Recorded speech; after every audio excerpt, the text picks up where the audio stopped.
This haunted tale I'm about to tell you took place not long ago when I was attempting to get home by my midnight curfew. I wanted to hang out just a little longer with my friends, then I would go home. I figured if I took a shortcut through our local cemetery, it would knock off at least 15 minutes of my travel time, landing me home well before my mother's worth. The night was dark and eerie. I remember sliding through a small slip in a huge Gothic iron fence. Once inside, I was able to find the dirt road that cut straight down the center of this ancient place of rest. The first few minutes went well, until I realized the further I went, the more darkness enveloped me. I had only been this far in the cemetery during the day. Now I could barely see what was in front of me. There were no longer streetlights to help guide my way. It wasn't long before something flew right in front of my face and then past my ear with a whooshing sound. Caught off guard, I hit the ground to take cover. When I finally looked up, my eyes had adjusted a bit. I was able to see just enough to make out the silhouettes of huge bats flying and diving ahead of me.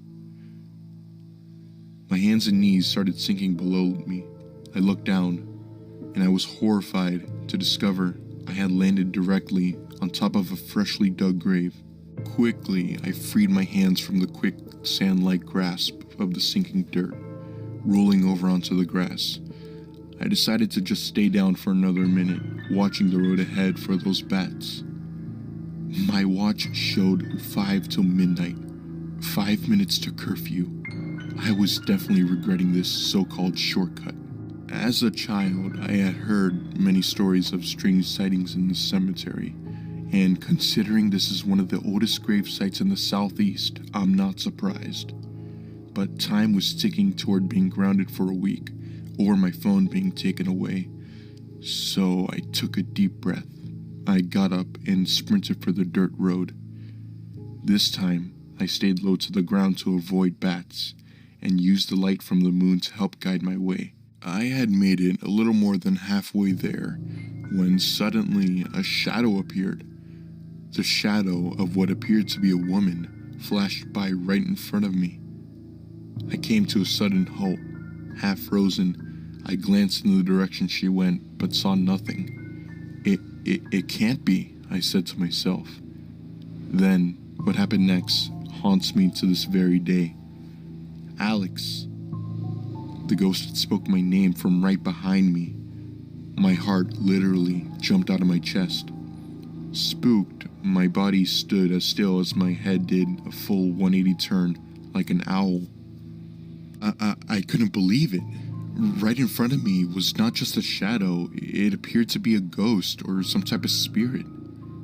The ghost was suspended in the air, long dress flowing with her white eyes glowing pierced right through me. I was too scared to move and afraid to run.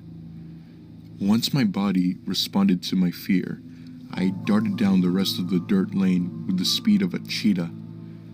I didn't even look back as I scaled over to the fence and ran another block, landing me home at exactly 12:01.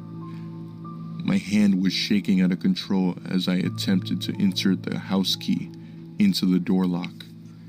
Still refusing to turn around, I was finally able to unlock the door. As soon as I got it open, I ran inside and slammed it behind me. I went to the front window, and to my relief, there was no ghost inside. But before I could breathe a sigh of relief, I heard my name, Alex. Caught completely off guard, I must have jumped a foot off the floor. Turning around, it was my mother, dressed in almost identical down as the ghost. Honey, are you okay? Relieved, I took a deep breath before answering. Oh, yeah, Mom. I had to outrun a stray dog from the neighborhood, and I'm just happy to be home. Now, I know this story sounds far-fetched and crazy, but it is nothing but the truth. I don't know if what I witnessed was a hallucination or if it was actually real. Either way, it was the most creepy and confusing experience I have ever had.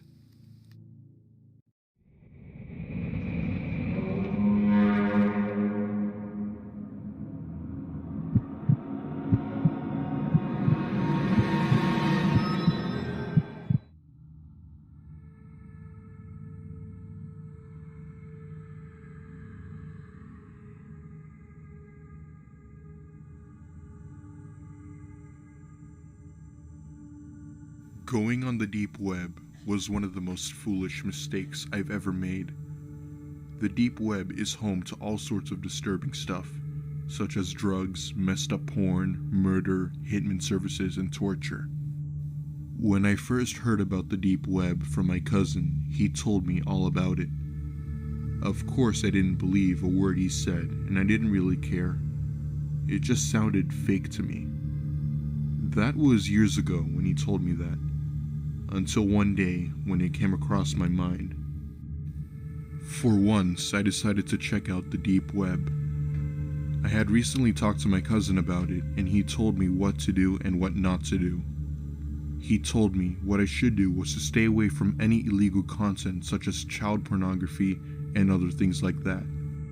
He told me some things of what not to do on the deep web, which was 1. Don't click any questionable links. 2. Never use a Windows computer on the deep web. 3. Never buy anything from the deep web. And 4. Don't trust anyone or anything. So anyway, I turned on my computer and downloaded Tor. Tor is a special browser to access the deep web. So anyway, within a few minutes I was surfing the deep web. I was looking through links and pages and stuff like that, and it was nothing too dark. It was just some forums and some drug websites. Overall, it was boring and I didn't do drugs, so I had no interest in that. Then I found a link that was in red. All the other links were just blue. Out of curiosity, I clicked the red link. It led me to a site called No Escape. The site was basically human experimentations. I saw a video where a woman was naked and tied to a chair. The woman looked hungry and tired, stressed and thirsty. There was a timer on screen that said 3 days, 6 hours and 48 minutes. At first I was confused, but then I realized that it meant how long the woman was there for. I felt disturbed and clicked out of the deep web. I went on my phone and played some Minecraft for about half an hour when I got a phone call from an unknown number. I figured it might be someone I know either prank calling me or someone has the wrong number. I picked up and I heard a voice of a man that didn't sound familiar. He said, "Hey David, did you like what you saw?" He said my name. How did he know my name? How did he get my phone number? I hung up and went back to the computer. I knew exactly what he was talking about, and I deleted the Tor browser and wiped out everything on the computer. I never went back on the deep web again.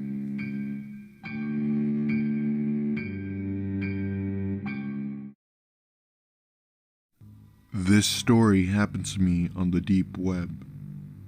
The deep web is basically the hidden internet that contains dark content, such as drugs, pedophiles, hitmen, and torture. None of that really interests me. The only reason why I was on the deep web was to look for government secrets and stuff like that. After looking for links that had to do with that type of stuff, I eventually got bored and decided to find other things on the deep web. I had a VPN on, so if I ever came across something illegal, I wouldn't get caught. I then came across a link that led me to a site. It was called the Devil's Chamber. It gave a description of the website. Basically, it was a snuff film, aka torture and murder films. There was a black video box with a play button. I was very curious and clicked on the play button. A black screen popped up with a timer and a live chat box with people waiting for something. The timer said 3 minutes till showtime. I got curious and typed in the chat what everyone was waiting for. They all said, a murder live stream. I didn't like this and I put my cursor over the X. But as soon as I was gonna click out, text appeared on the black screen that said, "It's showtime." I watched and waited to see what was going to happen. Just then, a screen appeared with a woman tied to a chair in a dimly lit room with a door. Then, someone with a mask appeared on screen as well. The person in the mask stared at the camera and said, "It's time for Phin." He then opened a door and closed it behind him. A few seconds later, he came out with a dog tied to a chain. The dog was barking like crazy in a really aggressive way. It was a pit bull, and I knew what was about to happen. The pit bull lunged at the woman, attacking her while still tied to the chair. She was screaming in pain as the dog was biting and chewing her apart. A few minutes later, she stopped screaming, and she was dead. The person in the mask then walked out of the room with the dog, leaving the woman whose flesh was literally torn apart. I closed out immediately and deleted the Tor browser. I will never, and I repeat, never go back on the deep web again.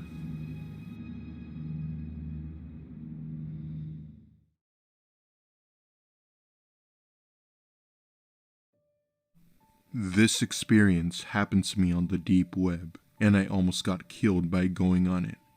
Let me explain. I was in high school at the time, in my sophomore year, and I barely had any friends. I had only one friend at the time who was a junior. We'll call him Isaac. Isaac was one of those people who were into drugs and stuff like that. It was him who told me about the deep web. He talked about how you could buy illegal guns, drugs, and stolen products from different companies. I wanted to see what this whole deep web thing was. So when I got home, I texted Isaac on how to get onto the deep web. He told me that I had to download the Tor browser in order to have access to it. So I fired up my PC and downloaded the Tor browser. And after setting up a few more things, I was finally on the deep web. Isaac told me that you had to click questionable links in order to go deeper. So anyway, after I was done setting up Tor, it led me to the hidden wiki. There were categories like drugs, adult content, porn, documents, etc. I clicked documents and it just showed links to a bunch of different websites that I didn't really care for. Isaac had warned me about illegal pornography and murder that you could find on the deep web. I tried to stay away from things like that since it was just messed up and disgusting. Anyway, I continued searching and clicking links, and eventually I found a site called Hell Palace. I knew it was probably dangerous because of the name of the site, but at the same time, I was curious as to what things lied beyond the first page of the site. I clicked photos and videos about the site, and I really wished I didn't. What I saw was something that will never leave me. There were at least hundreds of pictures of people all being tortured and going through horrible things that no one should ever go through. I don't even want to go into any detail of what I saw in those pictures. I then saw a little chat box appear on screen that said, "I can see you didn't like what you saw." I typed back saying that you guys are not human and that I would report this to the authorities immediately. That was probably the biggest mistake I've ever made, because not even 10 seconds later, they typed back saying, "Okay, I'll see you at this address." I looked at the address, which looked familiar, and then it hit me. The address was mine. At this point, I was panicking. I closed the window and deleted the Tor browser and wiped out everything from my computer. A few hours later, I calmed down and forgot all about what had happened. I continued on with my life, going to school, playing video games, watching movies and stuff like that. About a week later, my mom and dad were going out to dinner and they left me home alone. I had finished homework and went to go play some video games in my room. As I was playing, I thought I could hear something. I lowered the volume and I heard nothing. I thought that maybe I was just hearing things, so I went back to playing my game. I'd say not even 5 seconds later, I felt a hand grab my leg. I freaked out and ran to the front door, but there was some guy with a mask blocking it. Then, 3 more men came out from the back door and one out of my room. There were 5 people in total, all surrounding me. Keep in mind, I was a pretty big guy, 6'4", but I could not take down 5 people all at once. I said in a shaky voice, "What do you people want from me?" The guy who was blocking the door approached me and said, "Remember we said we would meet you at your address?" At first, I didn't know what he was talking about, but then it hit me. That site on the deep web. The man blocking the door said, "Get him." Then they all tackled me and tied my hands with rope and duct taped my mouth. They carried me outside to their van. By now, I knew what was going to happen.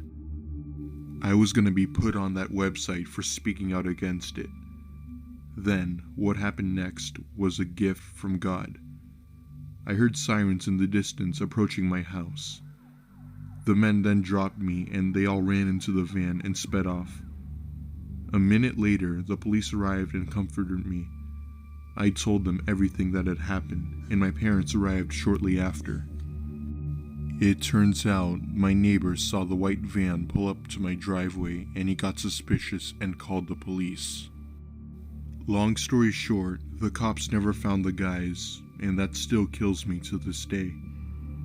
We moved out of state and I want nothing to do with the deep web. Nothing has happened since then, and I hope nothing does. Please, for the love of God, don't make the same mistake I did, and stay away from the deep web.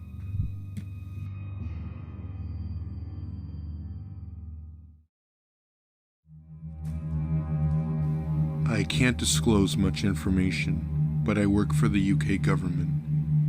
I was assigned to track down several missing people who were spotted on what is known as the deep web. I had briefly heard of this place before, but some research was required before I went in. It is a place where criminals can be safe, contract killers, live stream murders, child pornographers, the darkest depths of the internet. Time to get to it. I fired up my PC and downloaded the Tor browser. No problems. Installed and up running in a matter of moments. Due to my prior research, I knew the hidden wiki would lead me to find the sites I needed. The missing people had been spotted on a live stream torture site. This is where I started. So many horrific acts. I saw one where someone captured a homeless man, and the director was commenting on what they wanted done to him. He had his eyes gouged out, face cut and skinned, all alive. On with the search. I was looking for a white male, brown hair, blue eyes, around 6 feet and 195 pounds. This was not going to be a pleasant experience. I counted 23 people, if not more, being tortured, raped, mutilated, and brutally murdered in front of the camera. Until I found one which stood out. White male, brown hair, around 6 feet, who looked about 195 pounds. I had to endure watching him being tortured and killed for 47 painful minutes. After the murder, something even worse happened. I saw that the murderer cut open his chest and spread his ribs and lungs out like a bird. I'd seen this before. The blood eagle. The blood eagle was once used to kill a king who killed someone's father, originated in Nordic civilizations. The details weren't important now.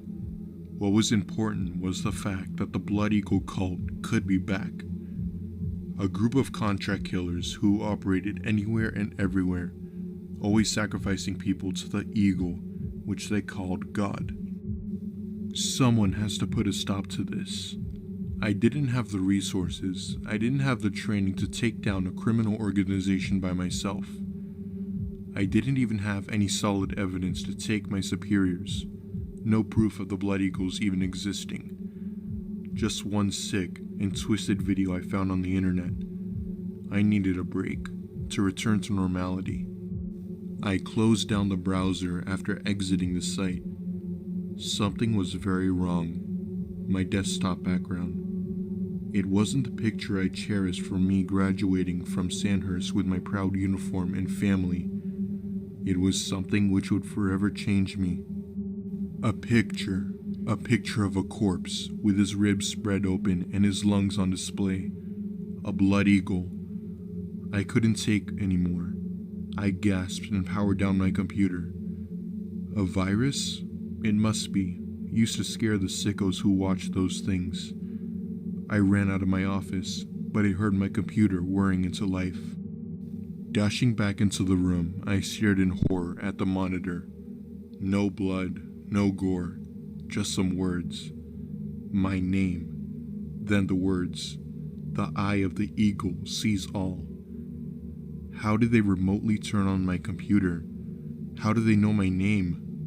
I ran outside, grabbing my keys, wallet, phone, etc. I quickly took a breath of fresh air and walked. I just walked for a while. In the real world, it was just a computer virus, right? Wrong. I couldn't be out too long. My wife would be coming home from work. She can wait. I was scared. For once, I was truly scared. Terrified, you could say. I found myself sitting on a bench, talking to a nice old man about the weather and woodworking tips and other hobbies. I forgot about everything that had happened until I went home. My door was unlocked, a tad open. Strange. Jenny, my wife, always keeps the doors locked. I opened, and below it upstairs. "Sorry, love, I took a walk. Needed a breather." I ran upstairs to see her, not noticing the blood on the walls. I opened the bedroom door. The whole room was red, soaked with blood. What I can only hope wasn't Jenny's face was slashed up beyond all recognition, and her throat was slit multiple times. I've seen dead before, but nothing close to this. I stared in horror. The wings, her lungs spread out over her ribs. The blood eagle. What? How the hell? My flood of anger and fear, overwhelming misery, was interrupted by a voice. It said my name, although heavily distorted. It came from my computer. I saw the face of a black and white mask, yet still slightly pixelated. I screamed, "What have you done? Who are you? What the hell are you?" He replied with, "We." He said, "We are the Blood Eagle. We kill as he wishes. Do not stop us. Do not try. Do not search us, or you and your closest family will suffer.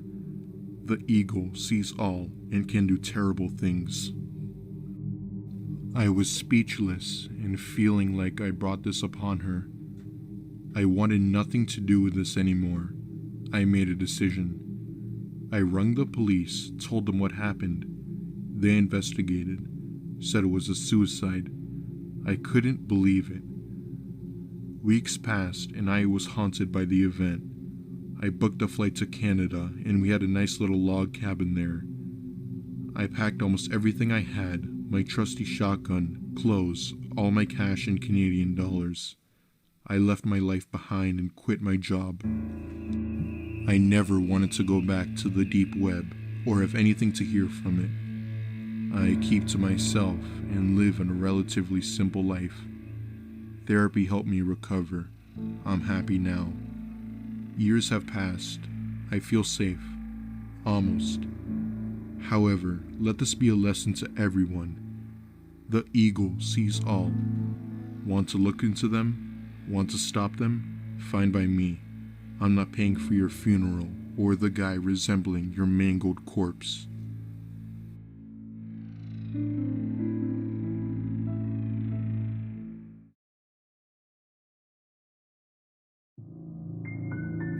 I had an experience on the deep web that changed my life. I was about 15 when this happened. My parents cared about me, but I didn't really care what they thought. I did a few drugs here and there and hung out with what people would call the wrong people.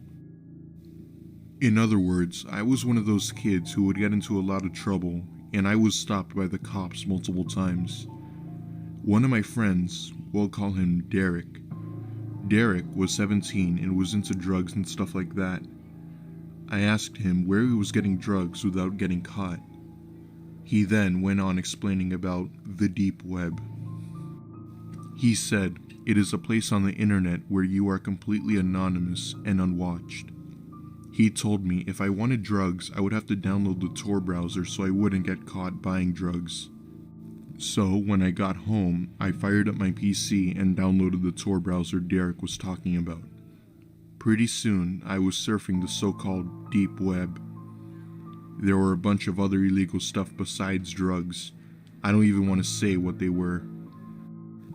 I ended up on a site called Silk Road. There are at least hundreds of drugs on this site. I purchased some drugs via Bitcoin. Bitcoins are an anonymous currency used to buy things off the deep web, or for some other stuff. I gave the seller my address and all the information and stuff like that. Anyway, I got an email from the seller telling me thank you for your purchase and that the item would be shipped to you in less than a week. Anyway, it was a weekend and I was going with my friends to go see a movie. We saw The Purge and overall it was pretty cool. The movie ended around 12 and so I went home. When I was walking home though, I could have sworn I heard something walking behind me. I looked around, but there was nothing there. I'm approaching my front door, and then from behind me, I hear the words, "Your drugs have been delivered." I turned around, and I see 3 men wearing masks on looking directly at me. I told them, "What do you want?" There was no response. Then, all of a sudden, one guy pulled out a gun, shooting, and thank God the bullet missed me. I ran inside the house and locked the door.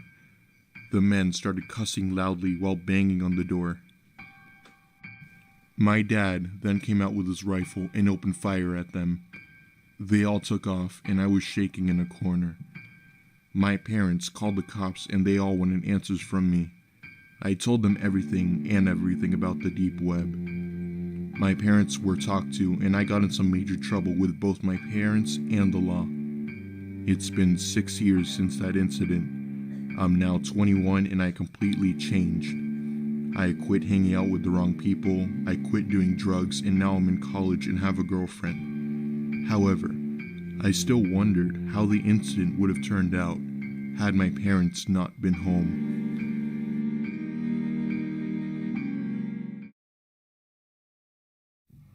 Let me just say that the deep web and the dark web are 2 very completely different things. Most people think that the deep web consists of child porn, hitmen, murder, and torture, but all of that is in the dark web. The deep web has drugs, illegal documents, and stuff like that. I was stupid one time for going both on the deep web and the dark web. I wanted to go on to see what it was, and this was before I knew what was actually on there.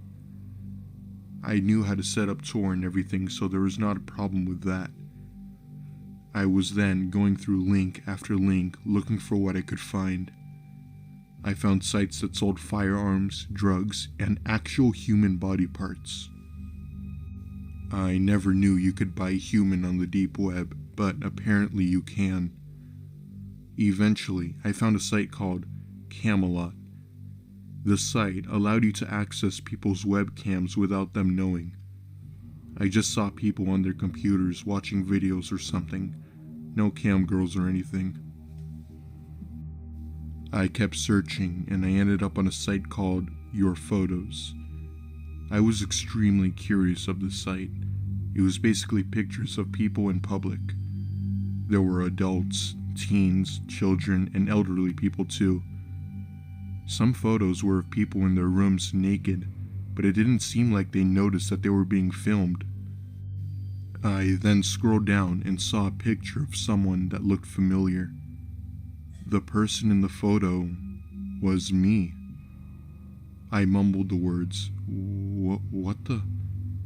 The photo was of me on the beach, taken with some friends. I clicked on the information of the photo. It had all my personal information. my address, my phone number, and my social security number. I had enough. How in the world did they get my personal information? Then, I got a text on my phone that read, "Hey Mark, did you like what you just saw?" I typed back, "Who is this, and how do you know about this?" He replied saying, "I know everything about you, Mark." I typed that I'm calling the cops and he better take down the post. He then said, "Make me." I yelled for my parents and they called the cops. When they arrived, I showed them the messages and reported the site. A few days later, we got a response from the police.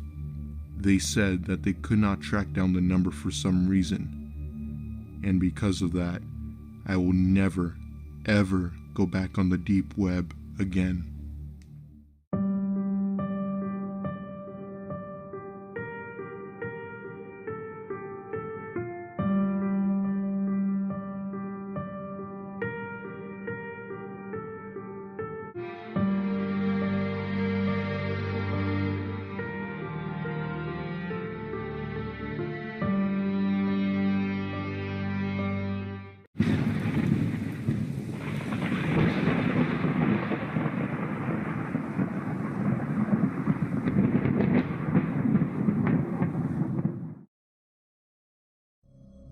It was Halloween of 2014, and I had to chaperone my little brother who was 6 at the time.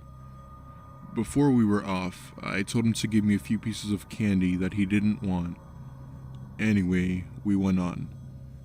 My brother went to every house on our block and got candy from pretty much all of them. It was his first time trick-or-treating, so I really wanted him to get as much candy as he wanted. 2 hours passed and Halloween was starting to die down, as it was a school night. We hit a few more houses down and I told him it was time to head back. However, he wanted to knock on one more door and I told him okay, but just one more. I was standing at the sidewalk as he excitedly went up to the door. The door opened and I saw a man that looked to be in his 50s greet my little brother. However, I noticed that the man seemed a bit off and I don't know why. I absolutely thought nothing of it and watched my brother as he got his candy. And then it happened. I saw the man grab my little brother by the arm and pull him inside the house. I quickly ran up to the door and proceeded to break down the door, and when I did, it was pitch black inside. I called out for my brother, but there was no response.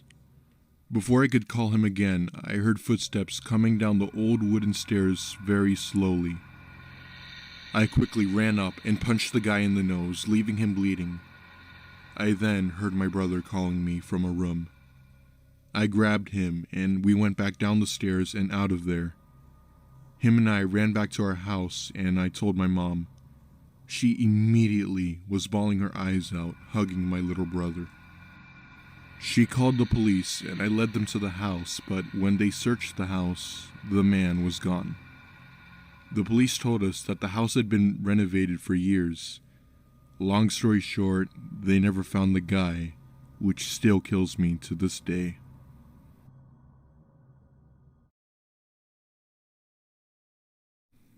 I was trick-or-treating with my friends around the ages of 14. Some may argue that 14 is too old to go trick-or-treating, but we all decided that would be our last year of trick-or-treating. So we all got our pillowcases and hit every house on the block. It was about 10:30 p.m. and this was the time when people stopped answering their doors. We all were bored and wanted to do something interesting since nobody was giving out any more candy, and plus our pillowcases were all the way full.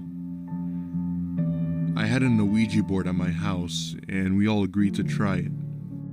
But one of my friends said there was a cemetery a few miles away and that we could bring the board there and maybe contact a spirit. We all thought that was a cool idea, and so we got the ouija board and brought it to the cemetery. The tombstone said the guy who died only lived till 24. We began asking the board questions like, "Give us a sign you're here." And almost immediately, the planchette moved to the word, "Yes." Now, we were only 14, so we were beyond scared. Then, my friend asked it if it was a good spirit.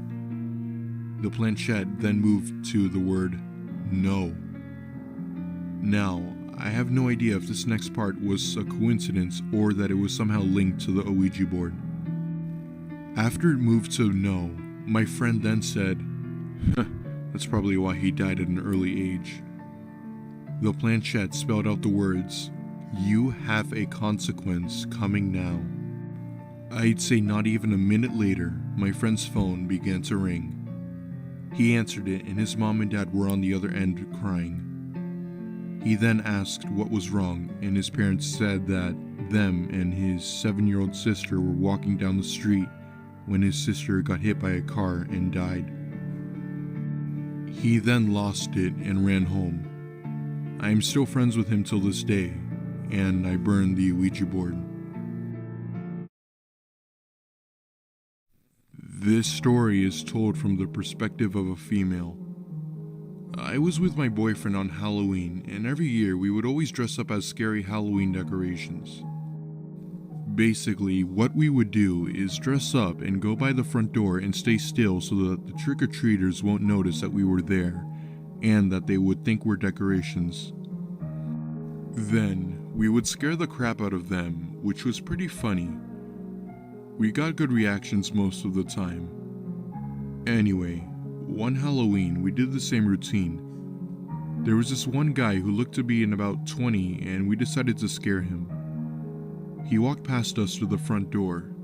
We gave him a good scare and he literally freaked out. My boyfriend and I laughed, but the guy was pissed. But we could tell that he was not very happy, so we apologized to him. But he didn't say it's okay or anything like that. No. He reached into his back pocket and pulled out a gun, shooting my boyfriend in the arm. My boyfriend screamed while on the floor, while I started crying and screaming. He then took off down the street and I called 911. They arrived and long story short, they never caught the guy.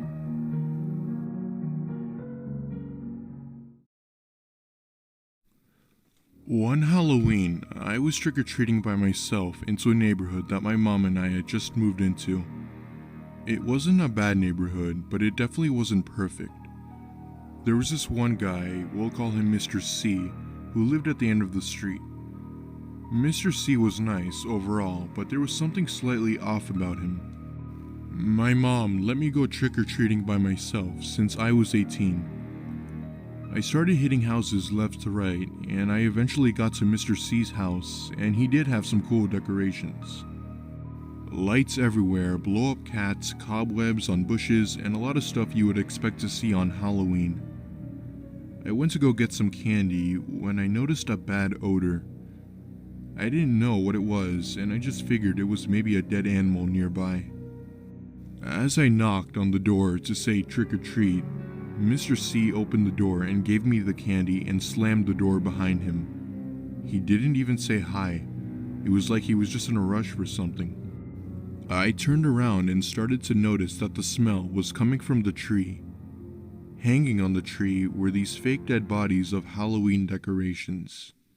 However, I noticed that one of the bodies looked a bit more realistic than the others. Then it hit me. I put two and two together and I figured out what was making that smell. One of the dead bodies were real. An actual rotting corpse of a woman. I put my hand to my mouth and ran home to tell my mom and to call the cops. The cops arrested Mr. C and he confessed to killing his wife because apparently she ruined his life. I don't know the rest of that story and I don't want to know. My mom and I moved out of state the next month.